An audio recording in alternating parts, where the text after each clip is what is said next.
Қайырлы күн қыздар, сіздермен мен Ұлданай. Бүгін сіздермен мен 1 сағат бойы әңгімелесетін боламын. Осы видеомда мен қыз баласының, әйел адамның небәрі 1 сағатта қолынан келмейтін нәрсесі жоқ екенін, барлық нәрсеге үлгеруге болатынын көрсеткім келеді. Менімен бірге болыңыздар, ал біз бастайық.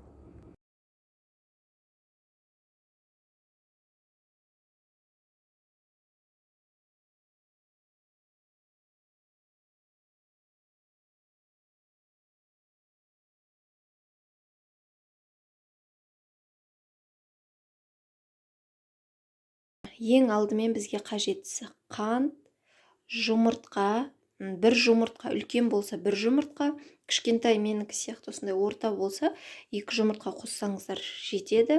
Разрыхлитель немесе сода керек, сүт немесе айран керек. Менде айран және ұн керек. Бар болған осы 5 заттан біз керемет дәмді болып шығатын пирог жасайтын боламыз. Ол үшін ең алдымен біз жұмыртқамызды ең алдымен жарып, ыдысқа салып алу керек.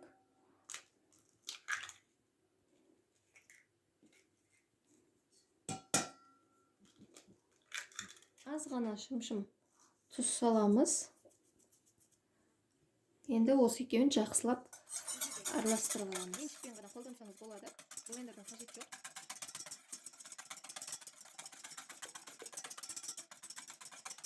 Араластырып алғаннан кейін біз бір шыны осындай қантымызды салып,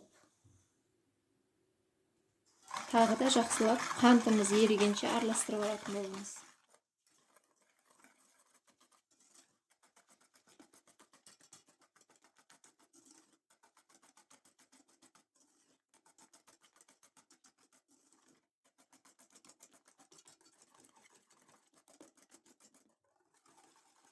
Бұл венчикпен жұмыс жасағанда тек қана былай біркелкі қозғай беру емес, былай осы ыдысымызға ұрғылап жұмыртқа мен қантты екеуін араластыруымыз керек.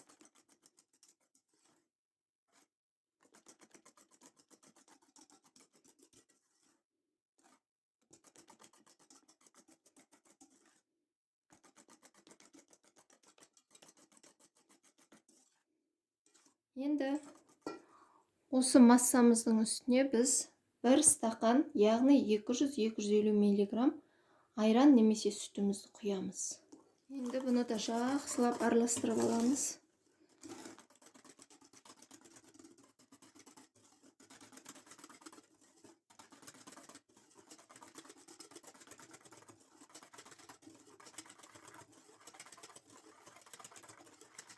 Содасын осындай кішкентай чайный ложкаменен ұшынан ғана реакция жүргізу үшін осылай қосамын. Бұл да біздің содамыз пирогымыздың биік, әдемі болып көтерілуіне септігін тигізеді. Аз қасық сұйық май қосамыз. Көп құюдың қажеті жоқ. 1, 2, 3 болып жетеді осы. Соңғы қосатынымыз ол 10 грамм қосасыздар. Менде мына жерде 50 грамм екен. 10 грамм шамамен мына чайный ложкамыз толтырып біреуін қосса, көз мөлшерімен өлшеп жатырмын. Сіздер точный рецепт керек болса 10 грамм алсаңыздар болады, егер таразыларыңыз бар болса. Бір ас чайный ложка шай қасық осылай ұнымыздың бетіне сеуіп, шамалы араластырып жібереміз. Енді міне осы сұйық қоспамызға ұнымызды 2 бөліп салатын боламыз. Себебі аз-аздан осылай 2-3 бөліп салмасаңыздар, әркімде ұн әртүрлі. Біреуінде тығыз ұн болады, плюс-минус қарайсыздар ғой. Міне осылай ақырындап, еппен, байыппен араластырып алатын боламыз. Естеріңізде болсын, комок түйін болып қалмау керек.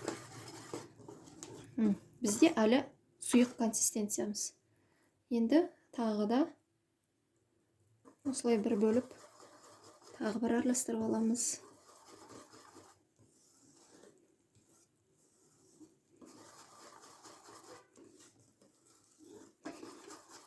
Ең оңай рецепт осы ше. Пирогтың. Бір рет пісіріп көрсеңіздер, үйлеріңіздегі барлығы таңғалып, сүйсініп жейтін болады. Мен оған сөз берем. Бір жасағаннан кейін қайта-қайта жасай бергіңіз келетін болады. Дәл осы пирогтың. Міне бізде әлі шамалы сұйықтау. Комок жоқ, түйін. Яғни тағы аздап ұн қосайық.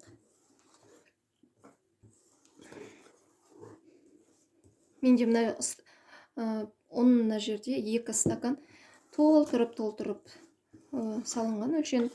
Сол үшін мен барлық ұнды бірден қосып тұрған жоқпын. Қатты қою емес, қатты сұйық емес. Енді осы қазір ыдысқа құйып печкаға салатын боламыз. Осындай формаңызға кішкене сұйық май қосып құясыз осылай азғантай ғана. Бұлай жасап жатқан себебім, үйіңізде пергамент қағаз болмай қалса, дәл осы менің жасап жатқан рецептімен қолданып көріңіз. Асты жабыспайтын болады. Пирогтарыңыздың, торттарыңыздың жан-жағына да аздап осылай. Оны себесіздерде былай айналдырып шығамыз. Оның жаңағы барлық май тиген жерге ұнда тию керек. Енді қалған ұнның барын алып тастаймыз. Консистенция осылай болу керек. Енді осыны құямыз ыдысымызға.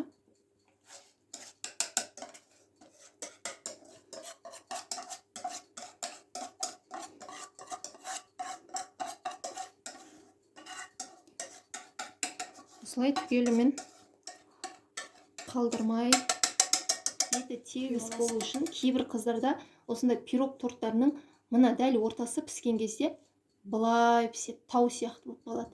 Ондай болмас үшін осылай ыдысымызды ақырын осылай сілкілеп айналады. Біркелкі болады. Ал енді печкамызға 180 градуста осыны 25-30 минут пісіріп аламыз. Мен 30 минутқа қоямын. Әркімде әртүрлі печка болғандықтан және светтің жаңағындай әсерінен кейбіреулерде 40 минутта пісуі мүмкін. Сол себепті күйіп кетпесін. 30 минуттан кейін жаңағы ағаш таяқшамызбен көріп отыруды ұмытпаңыздар. Ал мен печкама салайын. 30 минутқа салайын. Пирогым дайын. Енді осы зубочистканың көмегімен сухой болып шығу керек. Көрмесем? Сухой. Пісті деген сөз. Дайын деген сөз. Оның шыққанына бір 10 минут болды. Пышақтың көмегімен енді резко бірден ашып тастамаңыздар. Себебі сынып трещина кетуі мүмкін. Осылай жан-жағын пышақтың көмегімен осылай кесіп аласыздар да. Мен решеткаға бірден қоям, себебі асты влажный, яғни алып алдым. Шамалы ыстықтау болып тұр. Көрдіңіздер ма? Мынанша. Енді астын не қылу үшін, босату үшін үстіп төңкеріп қоятын боламыз. Суы керек. Сол кезде асты түседі. Қазір асты міне шамалы жабысыңқырап тұр. Осы суығаннан кейін алсақ, жабыспайтын болады. Оны да көрсетеміз. Пирогты алдым. Міне, түбін көрдіңіздер ма? Оны сепсеңіздер ешқашан жабыспайды. Міне асты. Міне. Көрдіңіздер ма? Қандай әдемі болып піскен. Негізі менде асты шамалы жылы болып тұр әлі. Енді осы пирогымызды қазір пудра сепеміз. Араб шағыңызбен кесетін боламыз. Пудрамыз септік. Енді кесетін боламыз. Жоқ, жұмсақ. Кесілі өте оңай. Керемет.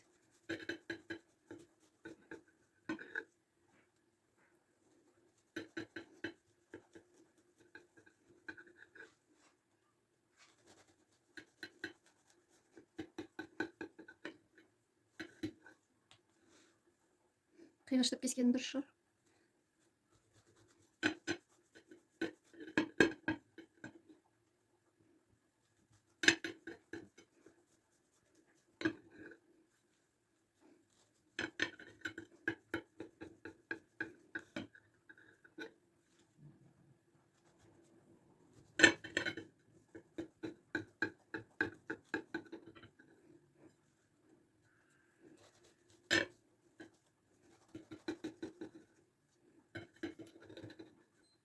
Міне достар, осындай керемет пирог шықты бізде. Жасап көруге кеңес беремін. Астына описание жазып кетемін. Рецептін міндетті түрде жасап көріңіздер.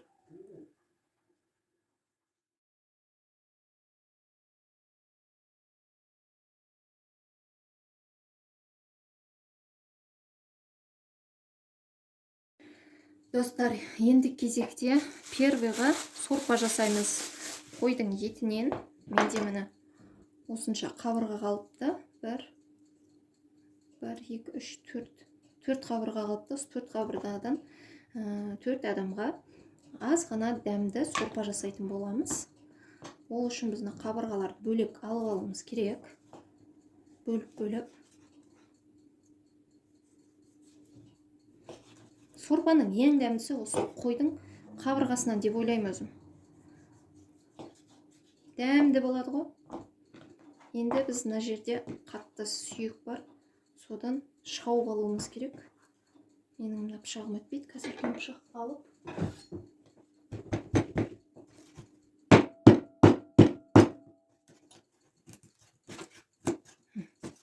Кесіп алынды.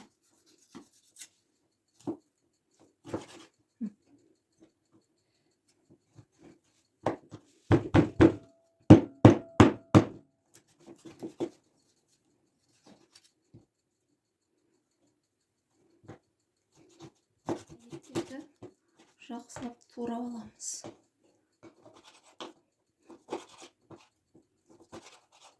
Жақсылап жуып, қазір қазанымызға мен қайнатып жасаймын, қуырмаймын қыздар.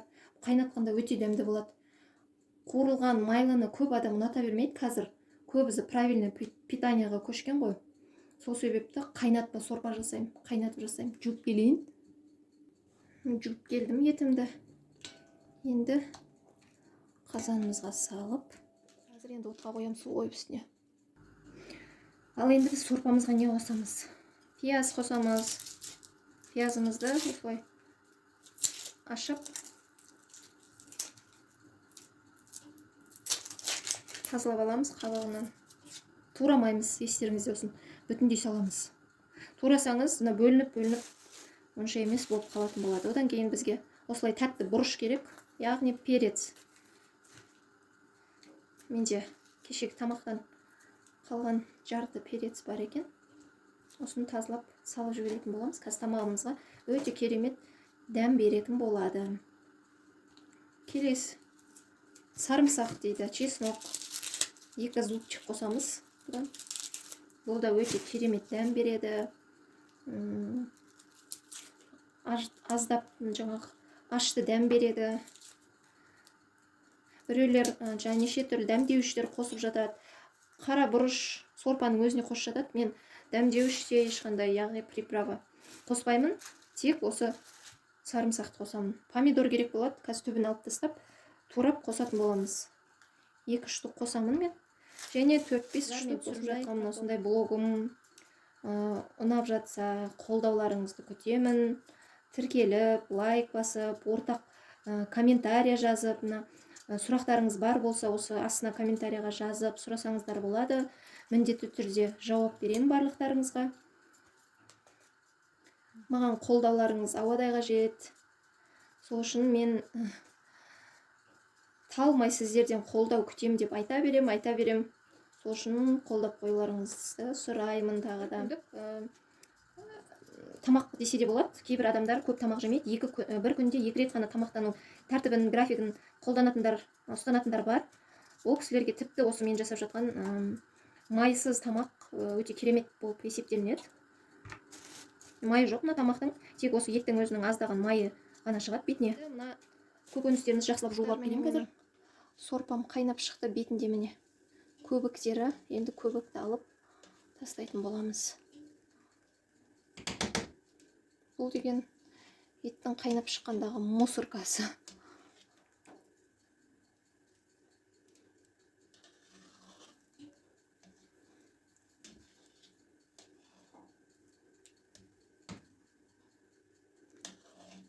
Мен тұз да ештеңе қосқан жоқпын.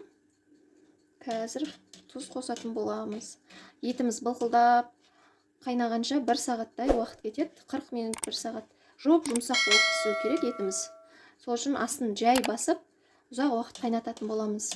40 минут өткеннен кейін етіңіз жұмсақ болды ма, болмады ма, кейбір еттер кәрі малдың еті болғандықтан, олар мүлдем жұмсақ болу үшін ұзақ уақыт қайнау керек. Сол себепті 40 минуттан кейін қалған заттарымызды қосып сала беретін боласыз. Пиязыңызды ерте салып қойсаңыз болады. Етпен бірге қайнай берсе де. Көбігін алдық. Енді қазір тұз салатын боламыз.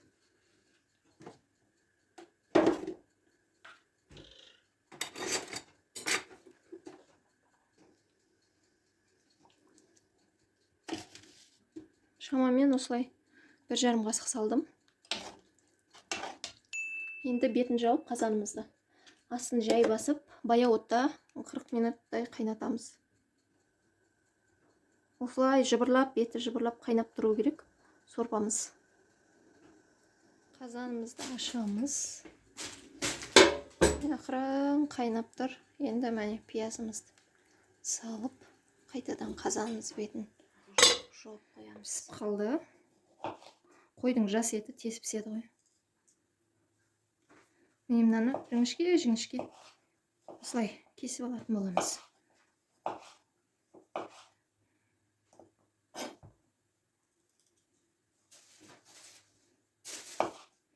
Сорпамызға рең береді қызартып помидор.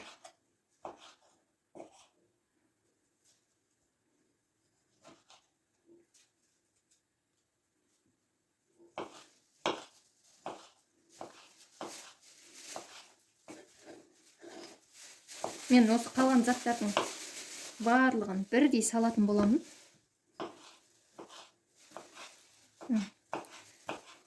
Барлығы бір уақытта пісіп шығады. Картошкаңыз кемі 20 минут. Картошка піскенше қайнататын боламыз енді. Үлкен кісілер болса үйіңізде көп қайнат сорпаны немен ожаумен қозға деп айта береді.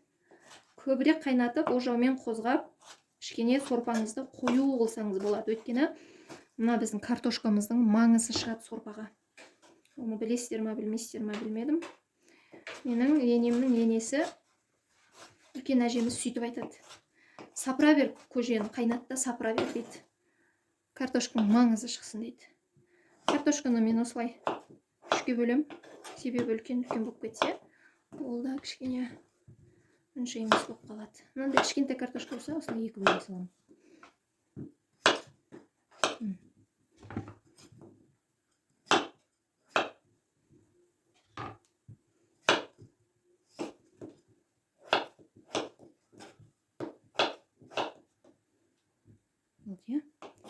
Енді кезек, бізде чеснок.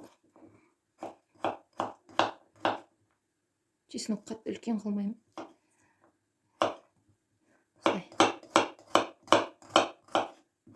Енді осының барлығын бірден қазанға салып жіберемін мен.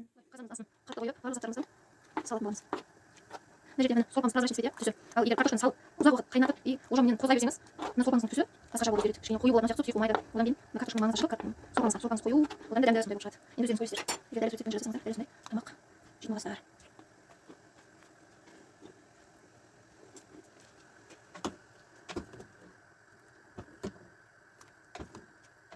Қазір тұзын көретін боламыз.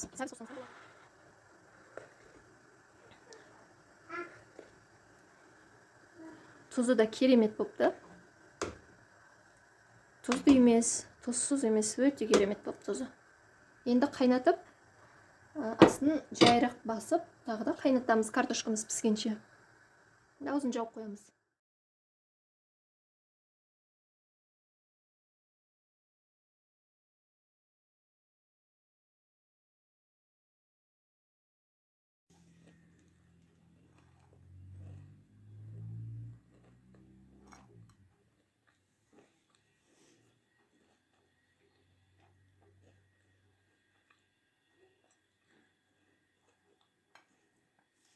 достар, енді кезекте мен печенье ең оңай ұнтақталатын печеньемен бөліскім келіп отыр. Олсын бізге осындай бір жұмыртқа керек. Біздің үйдің хит печеньяларының бірі десем болады. Мен балаларым. Және бізге қант қажет болады. Қантты шамамен аласыздар. 100 грамм деп.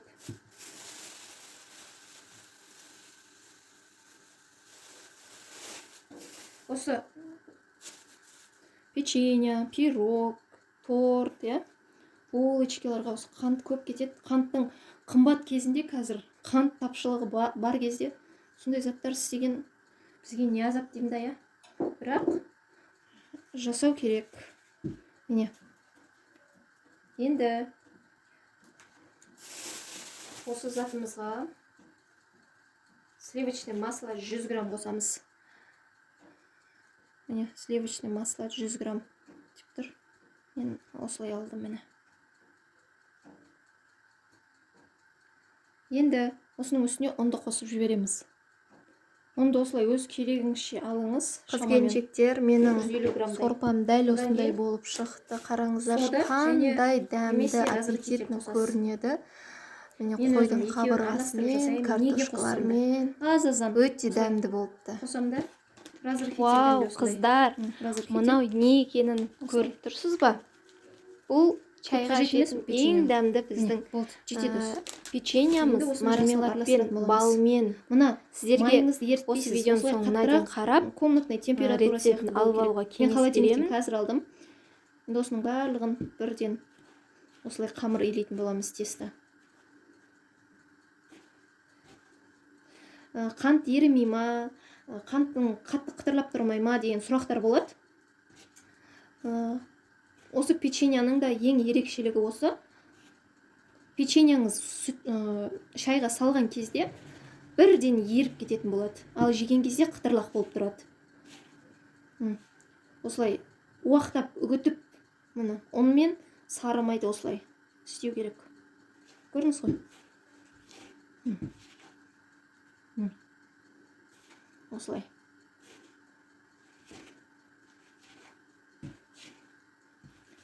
Қазір осыдан ең дәмді печеньяның тестасын, яғни қамырын жасайтын боламыз. Әртүрлі формаға келтіріп жасай берсеңіздер болады. Көбінде домалақ етіп, кейін үстінен вилкаменен жүріп шығатын едім. Бір күні үстіне сүтпенен жұмыртқаның сарысын араластырдым, вилканы батырып, соған осы печеньямыздың үстіне былай сызықша жасадым. Пісіп шыққаннан кейін коржик сияқты болғанда, анаш печеньямыз. Жемей тұрған адамдар, о, коржик жасадым ба дейді. Жоқ, печенье ғой десем, коржик ұнамайды екен дейді.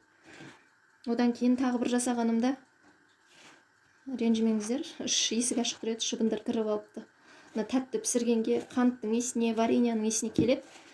Осындай шыбын шіркейлер. Көрдіңіз ба?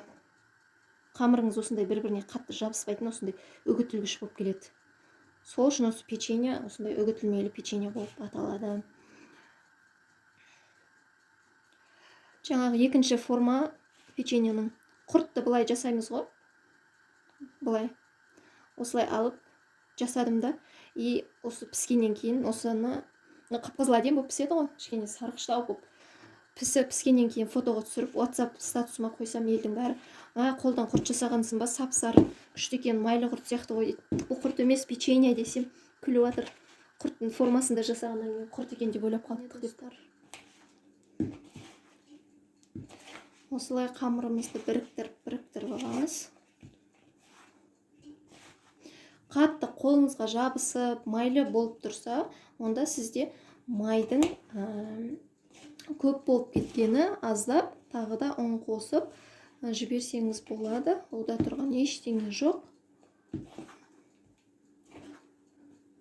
Барлығы бірікті деген кезде ғана жаңағы формамызға кез келген осы печеньямыздың формасын жасап, думалақтасаңыз болады. Ортасына былай думалақтап болғаннан кейін, міне, қазір көрсетейін сізге. Мына жерін бір бір затпен осылай тиісіп, жан жағын жаңағы жұмыртқаның сарысымен немесе жаңағы сүтпен қантты араластырып осы бетіне щеткаменен жасап шықсаңыз болады. Одан кейін жай ғана осылай осындай қалыңдықта дәл осылай қойып бетіне жаңа вилкамен форма салсаңыз болады. Форманы жасау өз қалауыңыз бойынша осылай жасасаңыз болады. Көрдіңіз ғой? Уже бұл қамыр дайын деген сөз әртүрлі қалыпқа еніп жатыр. Көрдіңіз ба? Соның өзінде міне үгітіліп тұрады, андай прям бірігіп жабысып қалмайды да, бүйтіп сағы сияқты созылып кетпейді. Міне осылай. Қазір сіздермен форма жасайтын боламыз. Білесіздер, пергамент қағаз жоқ кезде мен үнемі ұндап пайдаланам. Оның себебі жабыстырмайды астын.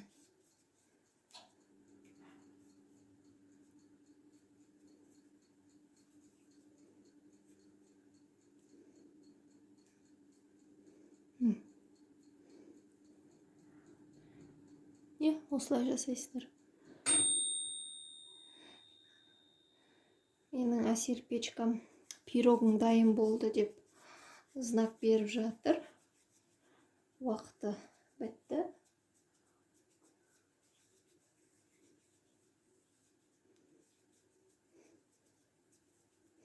Ел шіркін деймін да, қыздар. Бәрлігіне үлгеруге уақыт табамыз. Бір жағынан тамақ істеп жатырық, бір жағынан пирогымыз салып қойдық, бір жағынан міне печеньямыз жасап жатырық. Қазір свежий салат жасаймыз сіздермен бірге. Одан кейін второйдың тамағын вермишель қуыратын боламыз.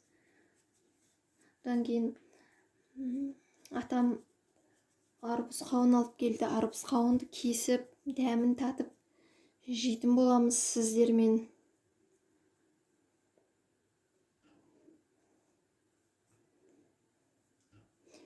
Бәріне үлгереміз. Үлгеруге тырысамыз, үлгергенімізше, уақытымыз жеткенше.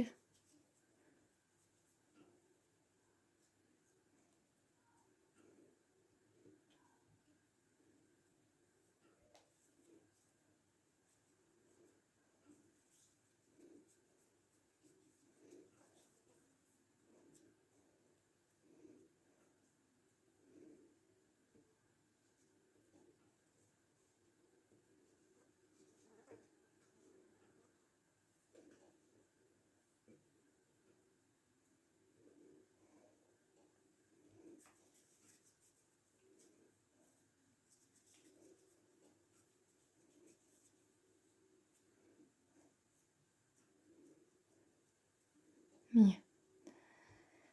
Бірінші печеньямыздың формасы осылай вилканы алып, міне, бастырасыз. Көрдіңіз ғой?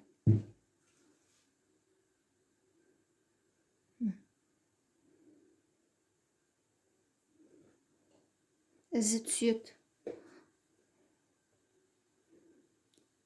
Кішкене басыңқырап істеңіздер. Міне. Екінші форма, ол жаңа құрт сияқты жасайық.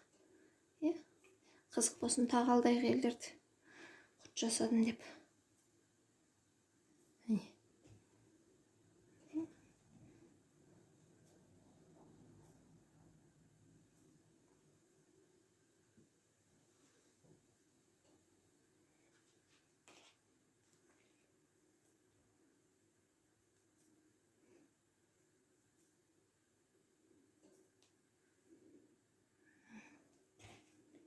Осы бір ыдыс шығады печенье. Дастарханға бір қоясыз, сразу жеңіп кетеді ол заттардың барлығы. Баласы бар үй болса, тем более. Бірден жоқ болып кететін заттар. Мен тұрып қалатын заттар істемеймін. Бір апта, 2-3 күн деген. Тез сол күн жеңіп кететін. Өйткені мен күнде әртүрлі рецепттер қараймын, ізденемін. Әртүрлі заттар жасағым келеді, жасап көрмеген проба жасап көргім келеді өзім үшін. Егер жақсы шығып, көңілімнен шығып жатса, үйімдегілерге, ата-енеме, жолдасыма, балаларыма ұнаса, онда өзіме де басқаларға да бір пайдам тиеді, қуанып сүйсініп жейтін болады. Не осылай домалақтайық та, енді кішкентай бас бармағымызбен осылай жасайық.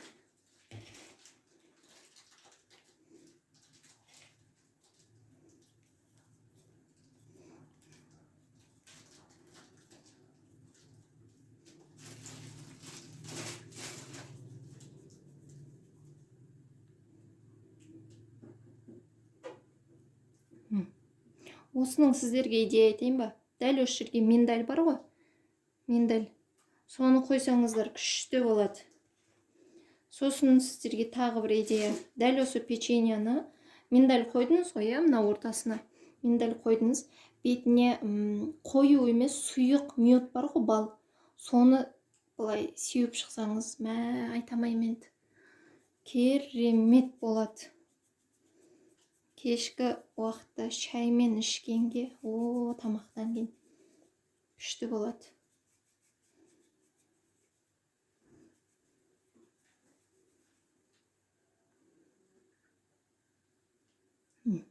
Осы жерге миндаль қойып, піскеннен кейін бетіне мед сепсеңіз,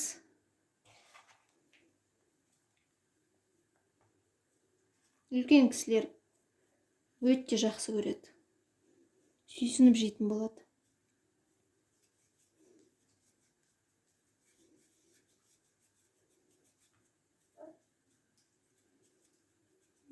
İşte.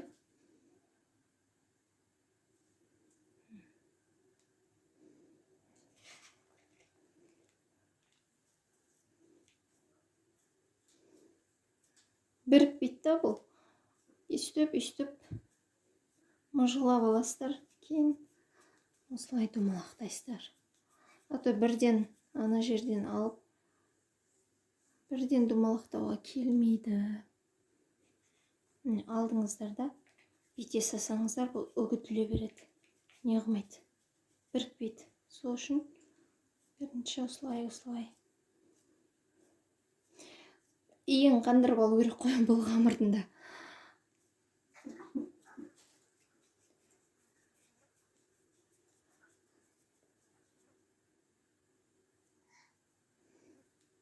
Шүп-шүкімді әдемі печеньялар болып жатыр. Пирогымды шығарып қойдым мен. Қазір сіздерге көрсететін болам, қалай шықты. Менде 22 емес, 24 адасам пирог пісірген. Үлкен. Сол себепті қазір көресіздер, жалпақ әдем болып көтерілген. Соның өзінде бар жоқ 2-ақ жұмыртқадан істелінгеннен кейін ойлай беріңіздер. Осының өзі әдемі көтерілген.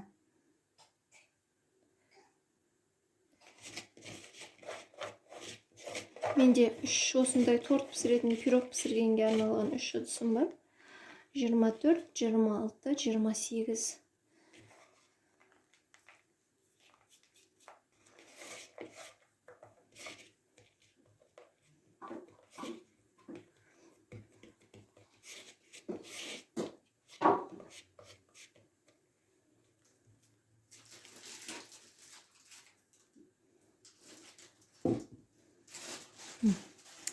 Дайын болған печеньямызды қызып тұрған печте қазір 20 минуттай, 15 минуттай пісіріп аламыз қызарғанша.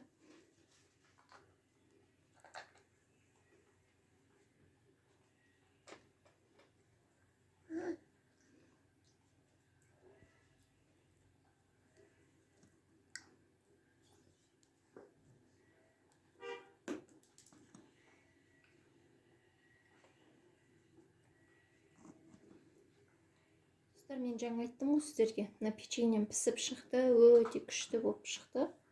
Сіздерге қазір бөліп көрсетейін.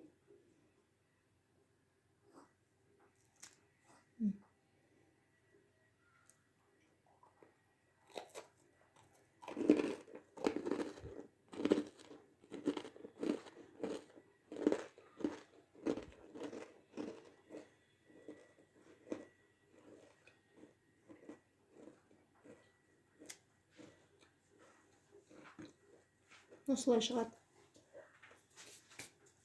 Дауысын естіңіздер ғой, иә? Қалай қытырлайды. Ал мынау жаңағы мен кішкентай саусағыммен басып, мына жерге точка жасап кеттім. Енді менде дәл қазір дәнектер жоқ. Печеньямыз да дайын болды. Біздің өте тез дайын болады. 15 минутта ғана таза мед. қызарып, осындай әдемі болып томпиып шыға келеді. Енді осы печеньямызды қазір бірдеңе жасаймыз. Қазір көресіздер. Бұл керемет идея болды. Мармеладымызды аламыз. Осылай батырамыз да. Міне. Жабыстырып қоямыз. Болды. Керемет идея.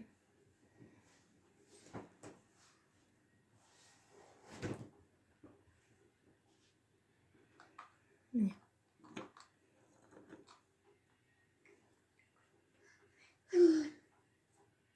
Достар, второйға мен табада піскен шашлыкпенен енемнің, яғни апамның берген рецепті бойынша пюрені ең дәмді етіп жасап көрдім. Ас болсын бізге.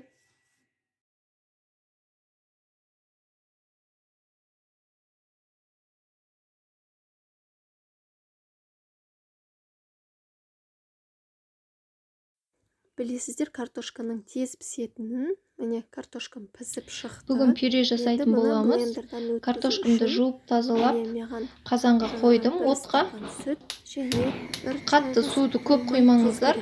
Міне, картошка батып тұрса болғаны. Және картошканың суын төгіп тастамаңыздар, ол да керек болады. Және міне осындай крестьянский сливочное масло керек болады. Сіздер кез келген осындай сливочный масло алсаңыздар болады. Осындай аздап қана 50 грамдай алып, оны жаңағыдай майда-майда бөліктерге бөлеміз. Міне блендерге салдық. Менде жұп-жұмсақ картошкам. Жақсылап дұрыс піскенін қадағалаңыздар сіздерде. Міне осылай пышақтың көмегімен майда-майда кусоктарға бөліп аламыз. Біреу екеуін салып, барлығын бірден салып жібермеу керек. Блендер айналмай қалады. Міне кесіп, енді осы картошкамыздың үстіне осы картошканы қайнатқан судан аздап осылай бір немесе 2 шөміштей суын құятын боламыз. Картошканың суында тұз жоқ. Мен жаңа сүттегі стаканға қостым. Көрдіңіздер ғой? Мен құйып алдым. Енді сүттен де аз ғана құямыз. Себебі барлығына бірдей жетуі керек. Міне. Енді айналдырып, мен дауысын өшіріп тастадым видеоның. Барлығындай әдемі, нәзік, плавленный сыр сияқты болады. Осы пюреше сүт қосқаннан кейін. Пюреміз дайын. Міне қараңыздар, қалай созылып тұрады. Әдемі, дәмді, жегенде тайғақ аузыңызда еріп кетеді. Ең дәмді мен өмірімде жеп көрген осы енемнің картошкасынан жасалған пюре. Ең дәмді пюре осы. Табада пісетін шашлык менің ең сүйікті шашлығымның бірі. Осылай турап аламыз. Үстіне 2 штук пиязды турап, үстіне саламыз. Аздап тұз қосамыз дәміне қарай. Мен қолдан осындай томат дайындаймын, соны қостым. Кетчуп қосудың қажеті жоқ. Осындай шашлыққа арналған кавказский приправа қостым. Аздап сұйық май қостым. Енді жақсылап араластырып, қолыңызбен әбден мыжғылап, дәмі кіру үшін жақсылап осылай араластырып алатын боламыз. Міне араластырдық. Енді 1 сағат, 2 сағат уақытқа маринаттап қоямыз. Енді дайын болған маринатты етімізді, менде окорочка, енді табамызға саламыз. Астына ештеңе жақпайсыз. Дәл осы ыдыстағаны осылай бетіне қойып, мына газге осылай қоямыз да, сковородкамызды бетін жауып, бір қайнағаннан кейін астын басып қоямыз. Міне шашлығымыз дайын. Өте күшті болады. мына окорочканың өзінің майы шығып, сочный болып пісетін болады. Жабысып қалмайды, сухой болып қалмайды. Қараңызшы, қалай үзіліп тұр еті. Ас болсын.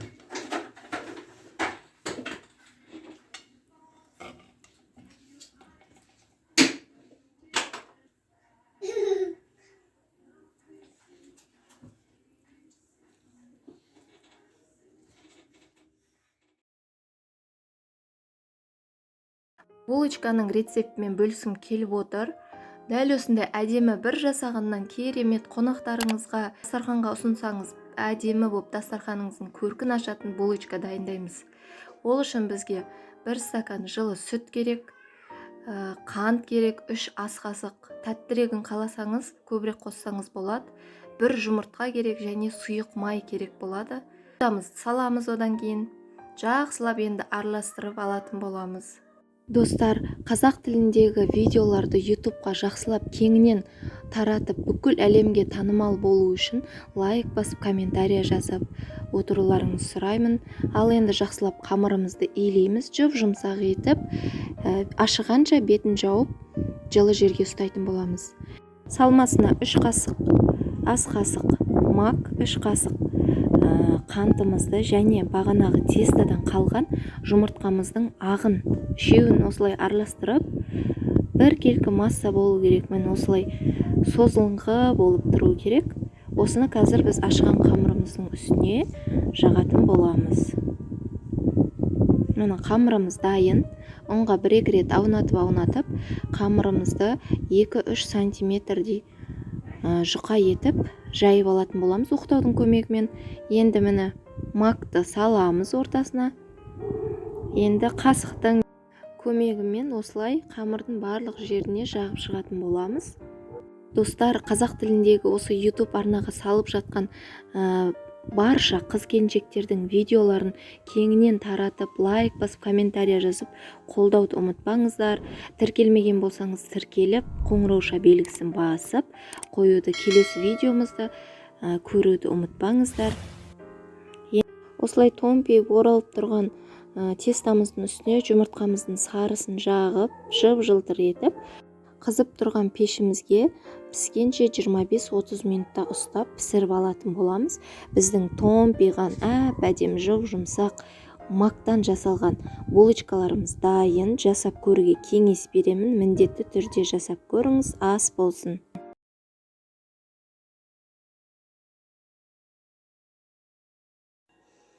5 минутта дайын болатын хит салаттардың бірі, өте жеңіл әрі тойымды болып, барлық адамның көңілінен шығып жүрген салаттардың бірі. Осы рецепт бойынша жасап көрсеңіздер болады. Өте дәмді болып шығады. Ортасына мен майонез қостым. Және огурцы мен тауық етіне аздап бетіне тұз септім. Жасап көріңіздер, өте дәмді болады. Мен мына фриді мен өз қолыммен жасадым, теркадан өткізіп. Сіздер де жасасаңыздар болады. Өте оңай, қарапайым салат. Жегенге өте таптырмас салаттың бірі. Бірінші бізге осындай тауықтың еті болады. Ассаңыз да болады, бұны қуырып алсаңыз да болады майға. Мен осы жолы тауықтың етін қайнатып алдым. Енді қазір турайтын боламыз, соломка қылып.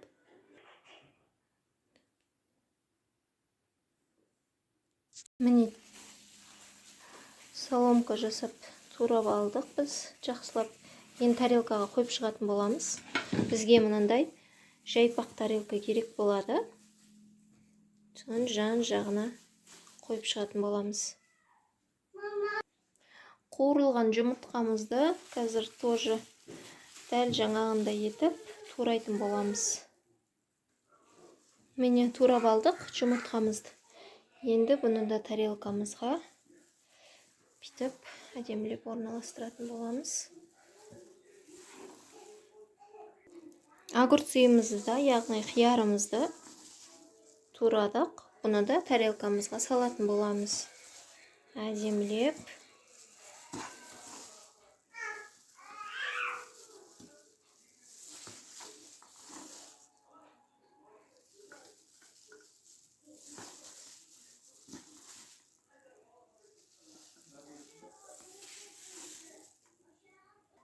Енді кезекте міне өзім қолдан картошканы осылай теркадан өткізіп қуырып алдым. Осыны қоятын боламыз тарелкамызға.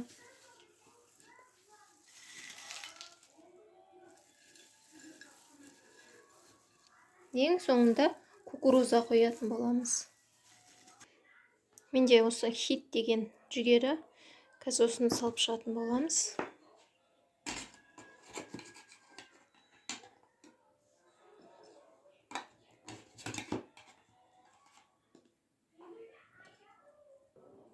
Салатымыз дайын. Енді майонезін қойсақ ортасына.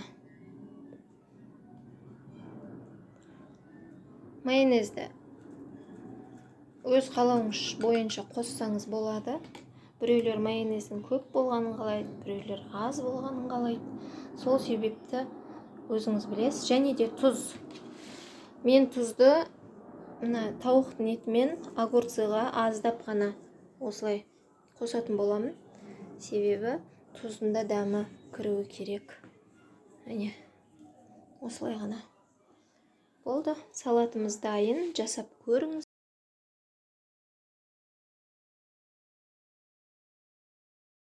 Сәлем қыздар. Сіздерге қолдың айранынан жасалынатын өте керемет дәмді болып пісетін оладьи жасап көрсеткім келіп тұр. Бізге қажеттісі 1 жұмыртқа, тұз, қант, үшеуін жақсылап осы ыдысқа араластырып аламыз. Қант ерігенше. Одан кейін үстіне 1 стакан айранымызды қосып, айраныңыз міндетті түрде жылы болсын. Одан кейін үстіне жарты шай қасық ас содасын қосып, көпіргенше дәл осылай араластырып алатын боламыз. Енді 1 стақан осындай ұнымыздың үстіне 1 шай қасық разыхитель қосып, яғни қопсытқышымызды қосып, жақсылап араластырып, осындай 1 келкі масса болғанша араластырып тесто жасайтын боламыз. Ең соңында 2 ас қасық сұйық майымызды қосып, тағы да араластырып, бетін 15 минутқа жауып, көтерілгенше қойып қоямыз. Қызып тұрған майда 1 ас қасықтан 2 беті қызарғанша пісіріп аласыздар. Дәл осы рецепт бойынша жасап көріңіз, міндетті түрде ұнайды деген ойдамын. Ас болсын, каналыма тіркеліп, лайк басуды ұмытпаңыздар.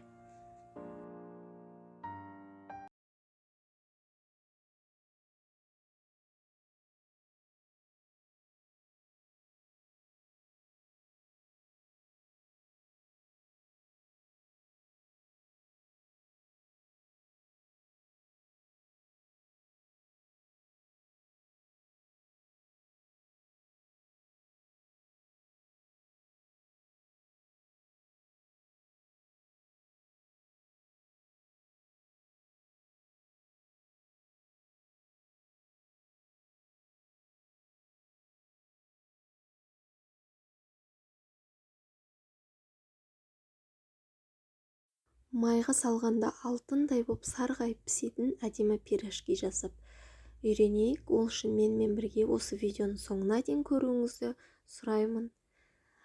Бізге қажеттісі жылы сүт керек, жылы су керек.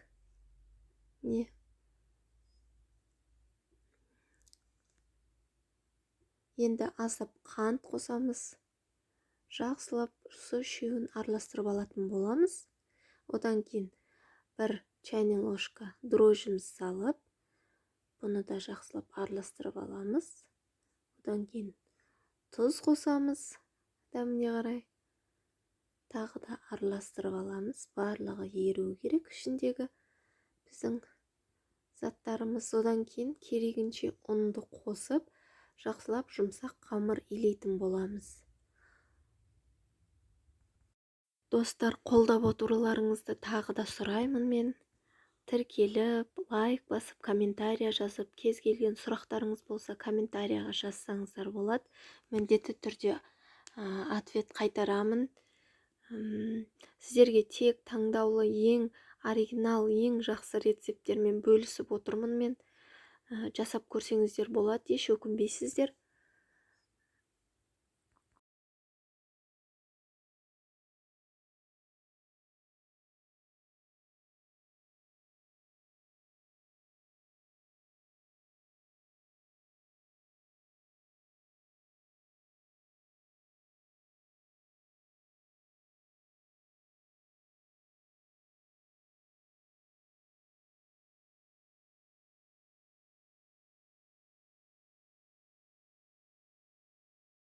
осылай қамырымызды илеп болғаннан кейін қолымыз суымаймен майлап ыдысымызға жабысып қалмас үшін осы қамырымызды аздап майлап ыдысымызға салып ашығанша бетін жауып жылы жерге қойып қоятын боламыз.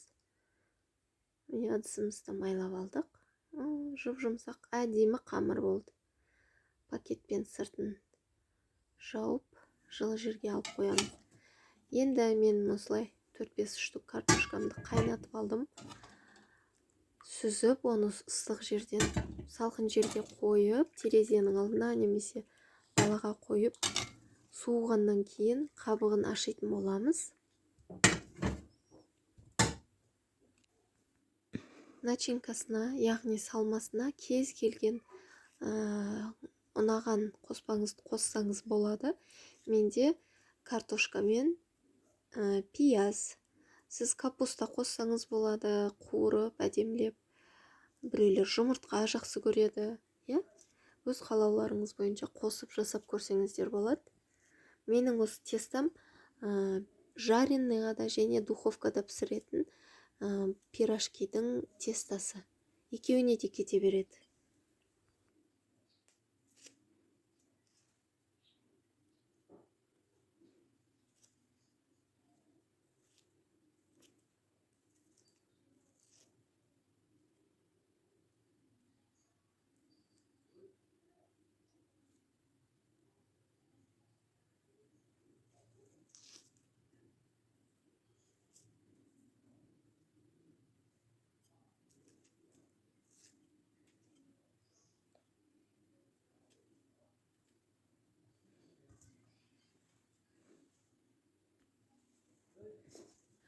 Қабығын ашып болғаннан кейін сәл жылы кезінде осы вилканың көмегімен тез біз осы картошкамызды езіп алуымыз керек. Жылы кезінде езбесеңіз, салқындап қалғанда картошкаңыз дұрыс езілмей, түйін болып қалатын болады. Көрдіңіз бе, қалай жұмсақ әдемі езіліп жатыр. Дәл осылай езіп шығыңыздар жылы кезінде.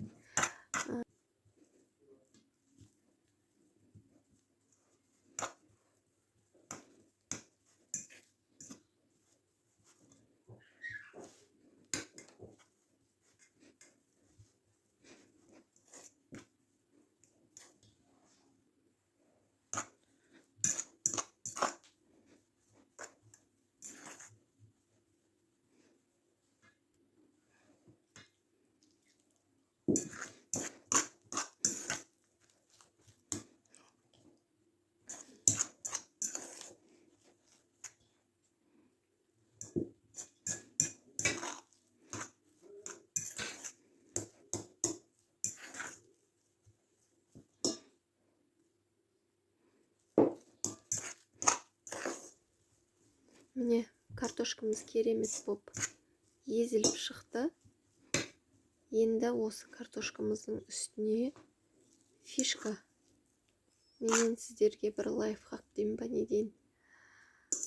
Мынау тығыз болып тұр ғой қазір, сол үшін пиязымыз салып болғаннан кейін біз аздап сүт құятын боламыз. Сүт осы начинкамыздың, салмамыздың сочный болып тұруына көмегін тигізеді.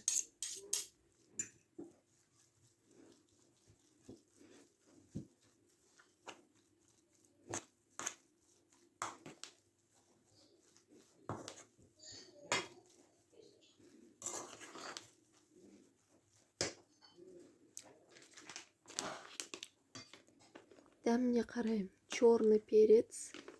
Натуральный менде. Өте ашты перец. Сол үшін көп қоспаймын. Тұз, осындай қара бұрыш қосып, жақсылап тағы да араластыратын боламыз.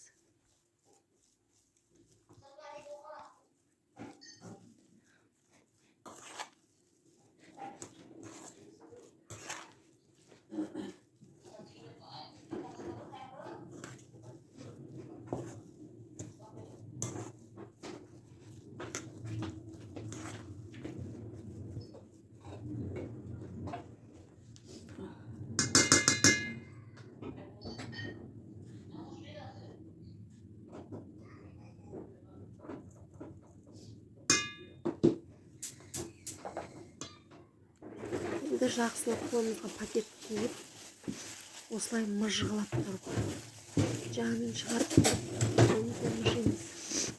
Салмамыздың жақсы болып шығу үшін, пиязы гірт-гірт болып қалмас үшін, тұзы бір жерде үйіліп қалмас үшін, осылай барлығын жақсылап араластырамыз.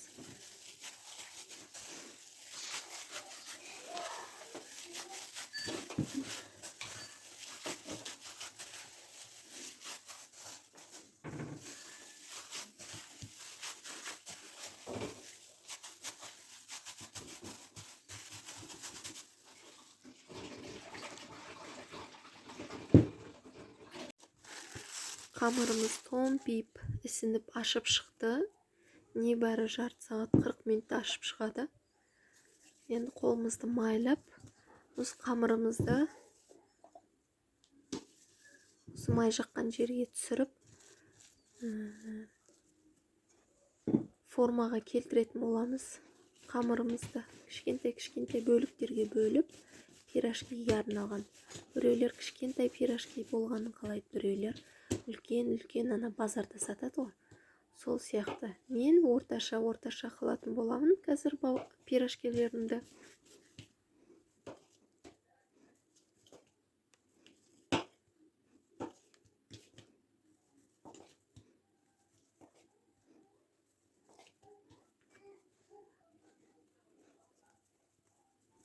Шарик жасаймыз, осылай домалақтап, әдемілеп.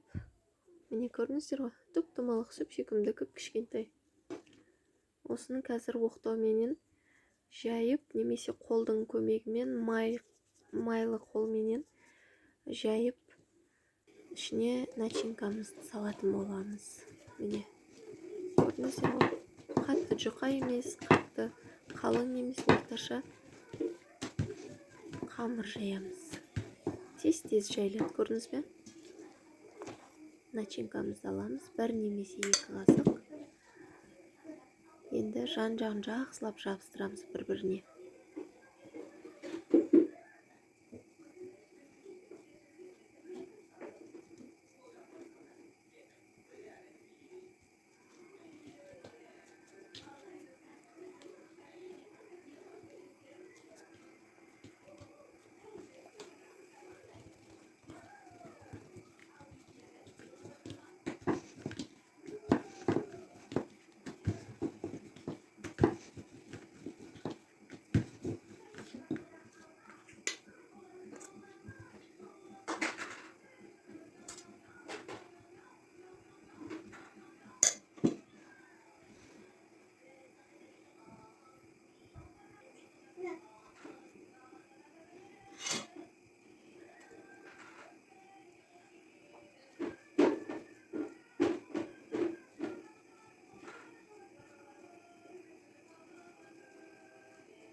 Қызып тұрған майымызда екі жағы қызарғанша осылай вилканың көмегіменен аударып отырып пісіріп алатын боламыз.